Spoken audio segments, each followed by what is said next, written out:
తాకట్లో ఉన్న మీ బంగారాన్ని విడిపించి ఆ రోజు ఆన్లైన్ రేటుకి కొంటాం. Sharma gold company. నమస్కారం, వెల్కమ్ టు సుమన్ టీవీ. నేను గీతాంజలి. విశ్వావసునామ సంవత్సరంలో ద్వాదశ రాశుల వారి జాతక ఫలితాలు ఏ విధంగా ఉన్నాయో తెలుసుకుందాం. వివరించేందుకు ప్రస్తుతం మనతో పాటు ఉన్నారు శ్రీచక్రపీఠం వ్యవస్థాపకులు, ప్రముఖ జ్యోతిష్య పండితులు బ్రహ్మశ్రీ ప్రదీప్ జోషి గురువు గారు. వారితో మాట్లాడదాం. గురుగారు నమస్కారం అండి. శ్రీమాత్రే నమః. గురుగారు, ఈ విశ్వావసునామ సంవత్సరంలో వృషభ రాశి వారి జాతక ఫలితాలు ఎలా ఉన్నాయో తెలియజేస్తారా? ముందుగా ఆదాయ వ్యయాలు, అవమానం, రాజపూజ్యం ఏ విధంగా ఉన్నాయి? విద్యుద్ధామ సమప్రభాం మృగపతి స్కంధస్థితాం భీషణాం కన్యాభిక్కరవాలకేట విలసదస్తాభినా సేవితాం హస్తైశ్చక్రగధాసికేట విషికాన్ చాపం గుణం తర్జనీం బిభ్రాణాం అనలాత్మికాం శశిధరాం దుర్గాం త్రినేత్రాం భజే.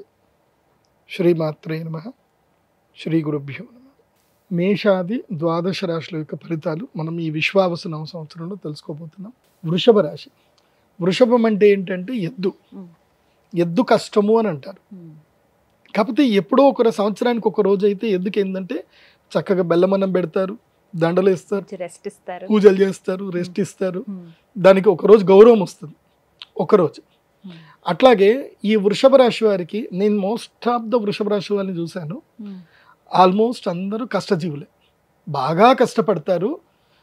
వాళ్ళకి ఆపర్చునిటీ మాత్రం రాదు. ఇప్పుడు మనం ఆఫీస్లలో చూస్తూ ఉంటాం కదా, హార్డ్ వర్క్ చేస్తారు, బాస్ దగ్గరకు అటు ఇటు తిరుగుతారు, ఎంతో హార్డ్ వర్క్ చేస్తారు. కానీ ఆపర్చునిటీ మాత్రం వేరే ఎవడికో వెళ్ళిపోతుంది. ఎంప్లాయీ ఆఫ్ ద ఇయర్ ఎవడికో వెళ్ళిపోతుంది. ఎవరైతే ఇంకా అంటారు కదా బూట్లు నాకెట్టోళ్ళు కొంతమంది ఉంటారు కదా, వాళ్ళకి వెళ్ళిపోతుంటే వీళ్ళు చూసి హార్డ్ వర్క్కి పెద్దగా వాల్యూ లేదు అనుకుంటారు. చూడండి, అది వాళ్ళు ఆల్మోస్ట్ వృషభ రాశి వాళ్ళే ఉంటారు. ఎందుకోసమంటే అది వృషభ రాశి వాళ్ళకున్న శాపం అది. ఎందుకోసమంటే ఎద్దు, ఆ వృషభం అంటే ఏంటి అంటే ఎద్దు, గొడ్డు కష్టం. కానీ ఈ సంవత్సరం మాత్రం వృషభానికి గౌరవం ఉంది, నందికి పూజ చేస్తారు.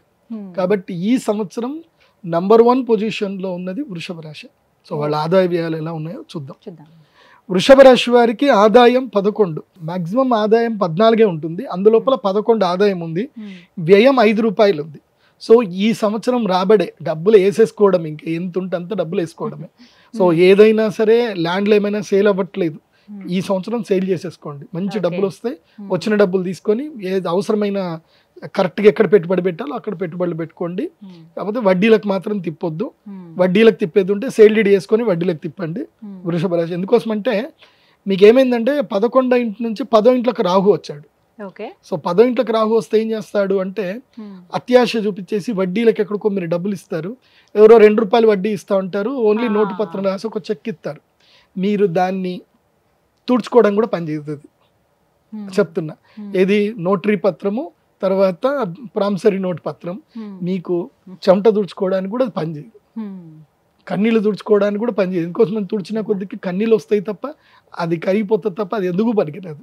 అది పట్టుకొని మీరు కోట్ల చుట్టూ తిరగాలి తప్ప దేనికి పనిచేయదు. కాబట్టి వృషభ రాశి వారు ఒక్క తప్పు మాత్రం చేయకండి. ఏది నోటరీ పత్రాలు పెట్టుకొని చెక్కులు పెట్టుకొని డబ్బులు ఎవరికి ఇవ్వకండి. ఒకవేళ ఇచ్చే పరిస్థితి వస్తే మీకు అంత వడ్డీ కావాలి అనుకుంటే ఆస్తి సబ్ రిజిస్టర్ ఆఫీస్లో సేల్ డీడ్ చేసుకొని, జీపీఏ కూడా కాదు, సేల్ డీడ్ చేసుకొని అప్పుడు వడ్డీలకు ఇవ్వండి. ఇది మాత్రం బాగా గుర్తుపెట్టుకోండి. వృషభ రాశి 11 ఆదాయం 11 బాగుంది, వ్యయం 5. తర్వాత వీళ్ళకి రాజపూజ్యం 1, అవమానం 3. మెచ్చుకునే వాళ్ళు ఒకళ్ళు ఉంటే తిట్టేవాళ్ళు 3 ఉంటారు. ఆ తిట్టేవాడు ఎవడో కాదు, మీరు డబ్బులు ఇచ్చిన వ్యక్తే మిమ్మల్ని తిడతాడు. బాగా గుర్తుపెట్టుకోండి. వృషభ రాశి చేబదుళ్ళు ఈ సంవత్సరం కుదరదు. సంపాదించుకోండి, వేసుకోండి, వ్యాపారం చేయండి. వృషభ రాశి వారికి ఈ సంవత్సరం రాశి ఫలాలు కనుక చూస్తే ఎట్లా ఉంది అని అంటే ఈ సంవత్సరం వీళ్ళకి 11వ స్థానంలో శని వచ్చాడు. శని అందరినీ ఏడిపిస్తాడు, కానీ వీళ్ళకి అదృష్టాన్ని ఇస్తాడు. కాబట్టి నేను వృషభ రాశి వారికి చెప్పేది ఏంటంటే ఉద్యోగాలు ఎవరైనా ఉంటే, అంటే చాలని శాలరీతో ఎవరైనా ఉంటే మీరు ఉద్యోగం మానేయండి. నేనేమంటానంటే ప్లాన్ బి స్టార్ట్ చేసుకోండి. వృషభ రాశి వారికి ఈ సంవత్సరం నుంచి, అంటే ఉద్యోగం మానేయమంటే చాలామంది టపాలని గురుగారు చెప్పేస్తారు, అట్లా కాదు. ప్లాన్ బి, మెల్లిగా ఏదైనా కొత్త వ్యాపారం వైపు ప్లాన్ చేసుకుంటూ మెల్లిమెల్లిగా బిజినెస్ చేసుకుంటూ వెళ్ళండి. చాలా సింపుల్ వే బిజినెస్ ఒకటే, మనం పని చేస్తూనే ఫోన్ల ద్వారా బిజినెస్ చేయగలిగేది ఒకటి ఉంటుంది. అదేంటంటే రియల్ ఎస్టేట్ బ్రోకరైజేషన్. అది ఒక్కటి మీడియేషన్ కనుక చేస్తే బాగా సంపాదించుకోవచ్చు. కాబట్టి వృషభ రాశి వారికి నేను చెప్పేది ఏంటంటే ఏదైనా మంచి వెంచర్ చూసుకోండి, ఆ వెంచర్ దగ్గర మీకు రోజు టైం దొరికితే రోజు కానీ లేదంటే సాటర్డే సండే కానీ అక్కడ ఒక టెంట్ వేసుకొని కూర్చోండి, అదృష్టం మీ దగ్గరకు వచ్చేస్తుంది. ఎవరో ఒకళ్ళు ఎవరు వచ్చినా వాళ్ళ బయ్యర్ ఓనర్ పేరు రాసి పెట్టుకోండి, ఎవరైనా కొనడానికి వస్తే వాళ్ళ పేరు రాసి పెట్టుకోండి, ఓనర్లని బయ్యర్లను కలపండి, డబ్బులు సంపాదించుకోండి. నేను పిల్లాడికి ఈ విషయం చెప్పాను. ఇక్కడనే మన ఇది మహేశ్వరంలో ఒక వెంచర్ ఉంటుంది అనమాట. ఆ వెంచర్లో నువ్వు ఇక్కడనే టెంట్ వేసుకొని కూర్చోరా, నీ జీవితం బాగుపడుతుందని చెప్పా. వాడు అక్కడనే టెంట్ వేసుకొని కూర్చున్నాడు, 6 నెలలు టెంట్ వేసాడు. మొత్తం ఆ వెంచర్లో 200 మంది ఫ్లాట్స్ ఉంటాయి. 200 మంది ఓనర్లలో 170 మంది ఓనర్ల నంబర్లు దొరికిపోయాయి. ఇంకేంది, ఎవడన్నా కొనడానికి వస్తే సార్ ఇది ఉంది సార్, ఇది ఉంది సార్ అని. ఓనర్లు మారుతున్నారు, బయ్యర్లు మారుతున్నారు, కానీ వీడి కమిషన్ మాత్రం మారట్లేదు, వస్తానే ఉన్నాయి కమిషన్. కాబట్టి బాగుంది, కమిషన్ మాత్రం వస్తుంది. అట్లాగే ఏదైనా ఒక మంచి వెంచర్ ఎంచుకోండి, ఇది ఆల్మోస్ట్ అందరికీ చెప్తున్నాను. కానీ వృషభ రాశి వారికి మాత్రం అదేదో పలకరించినోడు కొనేయడానికి ముందుకు వస్తాడు. వృషభ రాశి వాళ్ళకైతే మీ అదృష్టం ఉంది కాబట్టి అట్లా ఏదైనా వ్యాపారం జోలికి వెళ్ళండి. ముఖ్యంగా బిజినెస్ చేయండి, మీడియేషన్ బిజినెస్ చేయండి. స్టాక్స్ ఏవైనా ఇట్లా మిరపకాయలు కొనడమో లేకపోతే పత్తి కొనడమో ఇట్లా అన్ని కొని అమ్మడమో చేయడమో, లేదంటే దేనైనా ఇప్పుడు రొయ్యలు ఉంటాయి, రొయ్యలు కొని వాటిని ఇవి చేసేసి మళ్ళీ అమ్మడం. సో అట్లాంటివి మార్కెటింగ్ బిజినెస్ చేయండి. వృషభ రాశి వారికి ఈ సంవత్సరము ఎంత మార్కెటింగ్ చేసుకుంటే అంత లాభం ఉంటుంది. యాక్టివ్గా ఉండండి, పడుకోవద్దు. ఇంకా యాక్టివ్గా ఎంత ఉంటే అంత మంచిది వృషభ రాశి వారికి. ఓకే, సో వృషభ రాశి వారికి ఈ సంవత్సరము గురుగ్రహం యొక్క అనుగ్రహం బాగా ఉంది. ఏది కానీ నవంబర్ డిసెంబర్లో మాత్రం అన్నదమ్ములతో గొడవ వస్తుంది. ఒకవేళ గనక ఈ వృషభ రాశిలో గనక జన్మించినటువంటి వాళ్ళకి అన్నదమ్ములతో గొడవ వస్తుంది. కాబట్టి మొట్టమొదలే మీ అన్నదమ్ములతో ప్రేమగా మాట్లాడుకునేడానికి చూసుకోండి. నవంబర్ డిసెంబర్లో ఆస్తి తగాదాలు వస్తాయి, కోర్టు డిస్ప్యూట్లు వస్తాయి, మీరు నమ్మక ద్రోహంతో మోసపోయే అవకాశాలు వస్తాయి. అక్టోబర్ నవంబర్ ఈ టైంలో మాత్రం జాగ్రత్తగా ఉంటే చాలు. మిగతా టైం అంతా కూడా అబ్సల్యూట్లీ వండర్ఫుల్ టైం. ఎందుకోసం అంటే ఈ మధ్య మనము కుంభమేళ చూసాం, ఇది ప్రయాగరాజ్లో చూస్తే ఒక బోట్లు నడిపించే వ్యక్తి బోట్లు లీజుకి తీసుకొని రెంట్లకు తీసుకొని 35 కోట్లు సంపాదించాడు. ఎంత ఆశ్చర్యకరమైన విషయం. అంటే అదృష్టం అంటే అట్లాగే ఉంటుంది. నామాలు పెట్టి ఓన్లీ బొట్లు నామాలు పెట్టినోడు దాదాపుగా ₹1 కోటి సంపాదించాడు. ఎట్లా చేశారు? వేప పుల్లలు అమ్మ వాళ్ళు కూడా ₹1 కోటి సంపాదించారు. సో అదృష్టం ఉండి తెలివితేటలు కొంచెం సపోర్ట్ చేస్తే డబ్బులు బాగా సంపాదించవచ్చు. కాబట్టి మళ్ళీ అందరికీ చెప్తున్నాను, ఇంకా మనకి గోదావరి పుష్కరాలు వస్తున్నాయి, మరి దానికి ప్రిపేర్ చేసుకోండి. మరి పుల్లలు అమ్ముతారా లేకపోతే బోట్లు అమ్ముతారా అని. సో వృషభ రాశి వారికి మాత్రం లక్ టైం ఉంది. ఈ సమయాన్ని చక్కగా సద్వినియోగం చేసుకోండి. మళ్ళీ రాదు. ఈ లక్ టైము 2.5 సంవత్సరాలు ఉంటుంది. ఇంకాస్త మెరుగ్గా ఉండాలి, ప్రతి అవకాశాన్ని అందిపుచ్చుకోవాలని అంటే కనుక ఏమైనా పరిహారాలు చేసుకుంటే మంచిదండి దైవారాధన విషయంలో?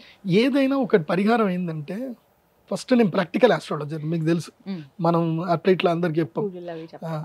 శుక్రవారం సాయంత్రం మందేస్తే మీకు అదృష్టం వస్తుందని ఇట్లాంటివి మనం చెప్పాం. నేను చెప్పేది ఏంటంటే, ఫస్ట్ ఒక ఆస్ట్రాలజర్ని కలవండి.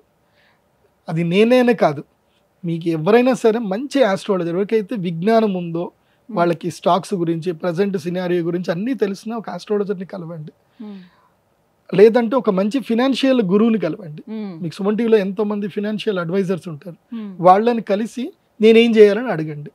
సో మంచి సర్టిఫైడ్ మంచి వ్యక్తుల్ని, నమ్మకమైన వ్యక్తుల్ని అడ్వైజ్ అడగండి. మా సుమన్ టీవీలో అయితే కనుక మంచి వ్యక్తులనే మేము పెడతాము, దొంగలను అయితే మేము మా ఛానల్ లోపలికి అసలు రానియం. మేము మోసం చేసే వాళ్ళని అయితే మా ఛానల్లో రానివ్వం, వాళ్ళని అట్టే నూకేస్తాం. కాబట్టి అడ్వైజర్, ఫినాన్షియల్ అడ్వైజర్ని కలవండి, ఇండస్ట్రియలిస్ట్ని కలవండి. ఏ వ్యాపారం చేస్తే బాగుంటుందని తెలుసుకుంటే బాగుంటుంది. ఎన్నో వ్యాపారాలు ఉన్నాయి, కాకపోతే ఏది నీకు సూట్ అవుతుంది అనేది ఆస్ట్రాలజర్ చెప్తాడు, ఏది బాగా సంపద వస్తుంది అనేది ఫినాన్షియల్ అడ్వైజర్ చెప్తాడు. ఈ 2 ఫాలో అయితే సరిపోతుంది. ఇది నేను అందరికీ చెప్తున్నాను. ఇది ఎవరెవరికి అనంటే, ఈ సంవత్సరం వృషభ రాశి వారికి, సింహరాశి వారికి, తులారాశి, ధనస్సు రాశి, మకర రాశి, కుంభరాశి, ఈ 6 రాశులకు చెప్తున్నాను. వీళ్ళందరూ ఫినాన్షియల్ అడ్వైజర్ని కలవాల్సిందే. వీళ్ళందరూ ఉద్యోగం మానేసి బి ప్లాన్లోకి వెళ్ళాల్సిందే. అయితే బాగుంటుంది. ఏ రాశి అనేది తెలియదండి, నక్షత్రం చాలా మందికి ఐడియా ఉండదు, ఏ రాశో తెలియదు. మరి మా జాతకాలు మేము ఎలా చూసుకోవాలండి? మాకేమో ఏమైనా పరిహారాలు చేసుకుందామన్నా ముందు నక్షత్రము రాసి అడుగుతున్నారు, అలా కూడా చేసుకోవడానికి వీలు లేకుండా పోయింది, ఇంక ఇంతేనా, తెలుసుకోవడం ఏమైనా కుదురుతుందా అని అడిగే వాళ్ళు చాలా మంది ఉంటారు. వారికి సమాధానం సింపుల్, నేను ఒకటే చెప్తాను. యస్య నాస్తి కిల జన్మపత్రిక యా శుభాశుభ ఫలప్రదాయని అంధకం భవతి తస్య జీవితం దీపహీనమివ మందిరం నిషి. దీని అర్థం ఏంటంటే దీపము లేని గదిలో మనకి ఏది కనబడదు. ఇప్పుడు ఈ గది ఉంది, ఇక్కడ మొత్తం లైట్లను ఆఫ్ చేసేసారు, మనకి ఏవి ఎక్కడనే కనబడవు కదా. దీపం ఉంటే అన్నీ కనబడతాయి. సో అట్లాగే జాతకం లేని వ్యక్తికి తన జీవితంలో తను ఎక్కడున్నాడు అంటే ఈ కాలచక్రంలో తనకి మంచి పొజిషన్లో ఉన్నాడా చెడ్డ పొజిషన్లో ఉన్నాడా ఎక్కడ తెలియదు. అది తెలియజెప్పేదే జాతకం. జాతకం ఒకటి ఉందనుకోండి, వాళ్ళ జీవితంలో ఇప్పుడు ఏలినాటి శని వస్తే ఎట్లా జాగ్రత్త పడాలి, గురుడు లక్ ప్లేస్కి వచ్చాడు, ఇప్పుడు బిజినెస్ చేయాలా ఉద్యోగం చేయాలా, ఇవన్నీ తెలిసేది జాతకం ద్వారానే. సో జాతకం లేకపోతే ఏం తెలియదు. జాతకం అంటే నీ date of birth time place అక్యురేట్గా ఉండాలి, ఉంటేనే అది నీకు జాతకం ఉన్నట్టు. జాతకం లేదు అనుకోండి, ఇక మీకు తల్లిదండ్రులు ఏదైతే పేరు పెట్టారో దాంతో మీరు రాశులు చూసుకోవాలి.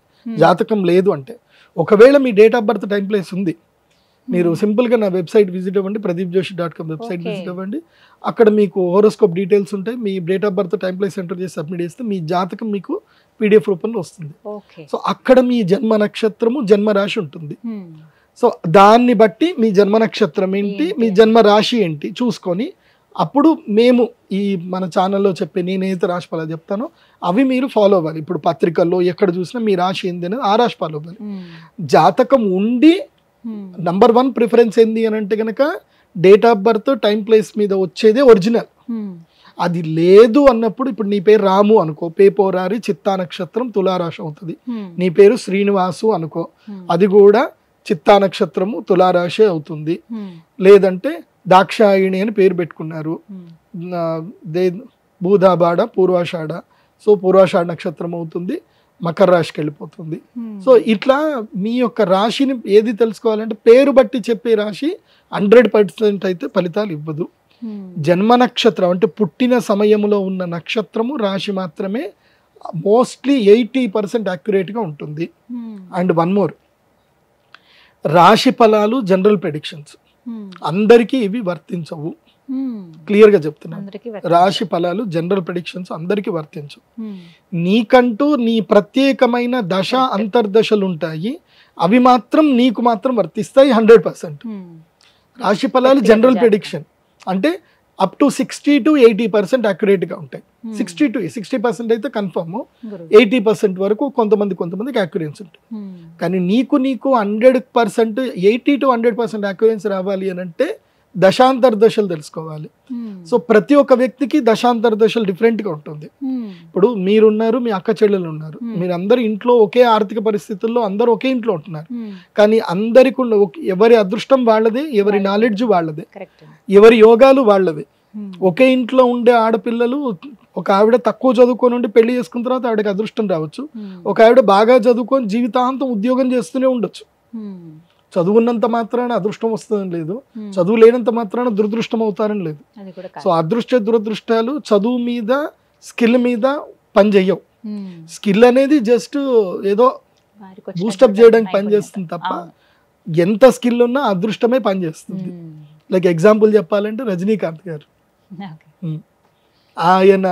ఆయన్ని నార్మల్ వ్యక్తి చూస్తే ఆయన స్వయంగా చెప్పారు, నేను ఒక గుళ్ళో కూర్చున్నప్పుడు నన్ను బిచ్చగాడు అనుకొని ఒక ఆవిడ డబ్బులు వేసి వెళ్ళింది, అప్పుడు నేను నవ్వుకున్నాను. దేవుడు గనక నా పైన అనుగ్రహం చేసి ఉండకపోతే నేను సినిమా స్టార్ అని తెలియదు. ఒక నార్త్ గుడిలో కూర్చున్నప్పుడు, నార్త్ ఇండియాలో గుడిలో కూర్చుంటే ఆమె గుర్తుపట్టుకుని డబ్బులు వేసి వెళ్ళిపోయింది. సో ఇది నా పరిస్థితి. ఆయన అహంకారానికి వెళ్ళా, అది తిట్లే. సో భగవంతుడు నన్ను ఇట్లా కరుణించాడు అన్న ఒక పాజిటివ్నెస్లో ఆయన గొప్పవాడు. ఆ గొప్పతనం అనేది అందరికీ రాదు. అలాంటి బుద్ధి, అలాంటి విచక్షణ ఉంటే తప్ప దేవుడు అదృష్టాన్ని ఇవ్వడు అందరికి. రూపము, యవ్వనము, గుణము, సద్గుణం కాదు, అదృష్టం అనేది భగవంతుడు ఇవ్వాలి. అది ఇస్తే అది ఎవరికి ఇవ్వాలో వాళ్ళకే ఇస్తాడు. దానం ఎవడు చేస్తాడో, ఎవరికైతే ఇచ్చే గుణం ఉంటుందో, ఎవరికైతే పంచే గుణం ఉంటుందో వాడికే భగవంతుడు అదృష్టాన్ని ఇస్తాడు, ఊరికే అందరికి ఇవ్వడు. సో కాబట్టి జాతకం చాలా ఇంపార్టెంట్. ఇప్పుడు నేను రాశిఫలాలు చెప్తాను, కానీ చెప్పేటప్పుడు మీరు జాతకం లేకుండా మీ ఇష్టం వచ్చినట్టుగా మీ పేర్లతో చెప్పుకొని గురుగారు కరెక్ట్ చెప్పలేదు, అన్ని రాంగ్ వెళ్ళిపోతున్నాయి అనుకుంటే అది మీ పొరపాటు, నా పొరపాటు కాదు. సరిగ్గా సరి చూసుకుని ఎవరి రాశి ఏదో నక్షత్రం ఏదో చూసుకుంటే అది తెలుస్తుంది. సరిపోతుంది. ధన్యవాదాలు గురుగారు. ఉమ్. నమస్కారం.